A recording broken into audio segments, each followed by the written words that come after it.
Hey guys, today we're going to learn how to set up a practice loop in Ableton Live. Now a practice loop, as I define it, is simply a loop that has a click and a guide and the original song recording so that the band can use it to learn the song. And that's essentially what we give our band initially, just to learn a song. Hasn't got any instrumentation in it yet.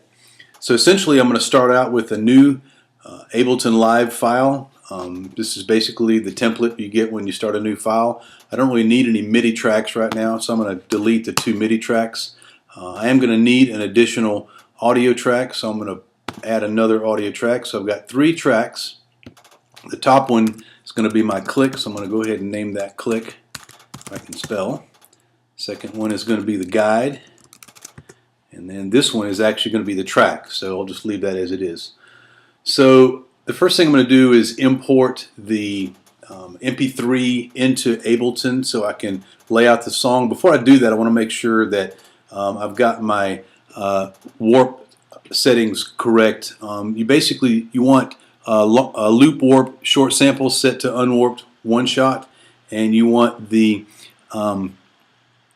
auto warped long samples set to off, because if you don't do that, when you drag the clip in, it's going to try to warp it to the BPM setting of the track. So I want those 2 turned off. Unwarped 1 shot and auto warp long samples off.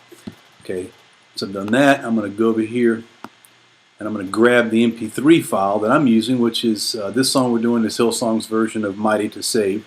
I'm just going to click it and drag it over here and drop it in to my project file.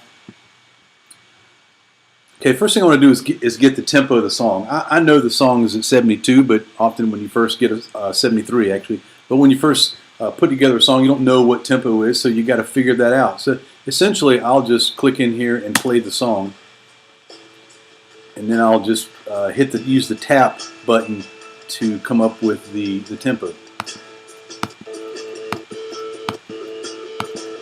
So I know it's around 72, and what I'll often do is if I'm trying to figure it out, I'll say I set it to 72, and then I'll zoom in to the song, and I will make sure you got your options set snap to grid off, and then I'll align one of the drum kicks or something to that tempo and kind of listen to it.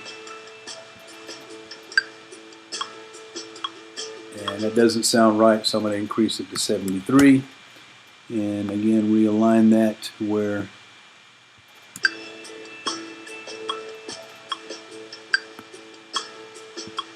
it sounds like the tempo of the song.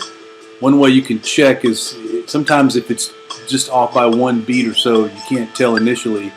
So you can go to maybe the middle of the song, and it's still in line, so I know that's the right tempo. So now once in a while you'll hit a song that the artist maybe didn't use a metronome or a click track, and you're going to see that the song wavers a little bit. You're just going to have to work around that if that happens to be the song. In this case, Hillsong evidently did use a click track because the click lines up all the way through. So that's good. All right, next thing I want to do, once I've got the correct tempo set, I want to find the different pieces to the song, like the intro, the verse, the chorus, and identify those with locators.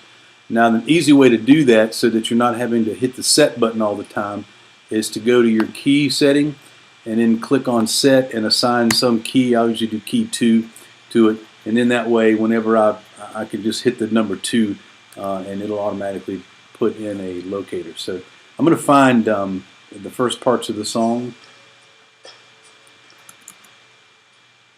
so you can see that's basically where the song starts. Now I kind of like to I'm going to set the options snap to grid, and I'm going to consolidate that so if I move the clip around, it stays aligned with the tempo. But essentially I want that intro to be on say measure 4. So I'm going to get rid of the first little part there and just kind of move this over to where the intro, the start starts on measure 4. That's just something I do. It's a personal preference. So that's going to be my intro. So I'm going to move this over here, hit Control R, name that the intro. Then I'm just going to go through the entire song and listen for the different parts. Like this is where the band comes in.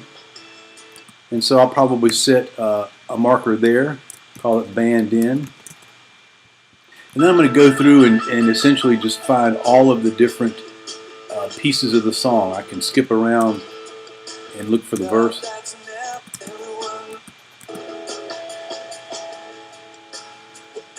So that's the measure that the verse starts on. Okay, so I'll essentially go through the entire song and do that. Okay, so you can see now that I have gone through the song and put a locator in every section of the song, the verses, where it builds up, the choruses, etc., all the way through the bridge, the instrumental, and it lines up perfectly with the actual song itself. So once I've got all of the locators in, now it's time to put the guides in. And so essentially I've got a couple of guides, little files that I keep. I keep all my click tracks and my cues and counts in a folder.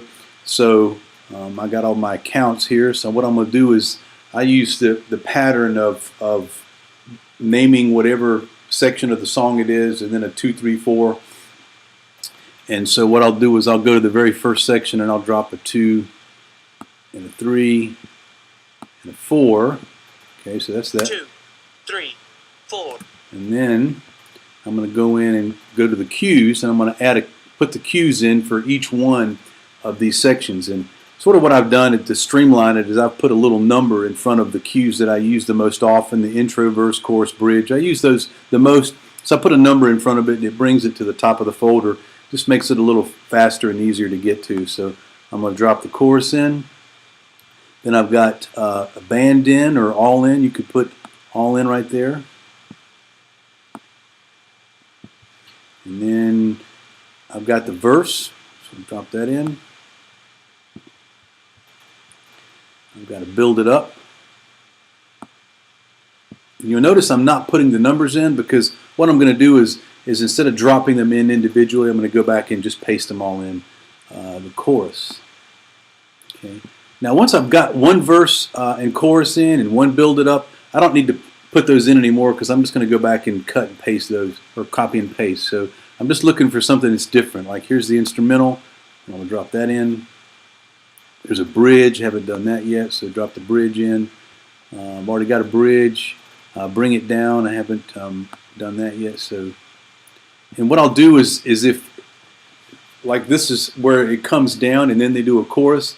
So I'll put bring it down 2 counts in front of the chorus. That'll say bring it down, then it'll go into chorus 2, 3, 4.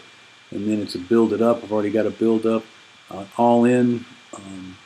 Drop all in front of that too. So now I've got most of the pieces in there, but I'm just going to go back and copy and paste them now. So for instance, the intro, I'm going to copy that entire, I'll tell you what I'm going to do. First I'm going to copy the 2, 3, 4, and I'm going to paste it anywhere that I've already set just a cue. So I'm going to put it in front of that, put it in front of that, build it up, put it in front of that chorus. Anything that doesn't have a 2, 3, 4 yet, the instrumental, the bridge. Now I'm going to go and just replicate.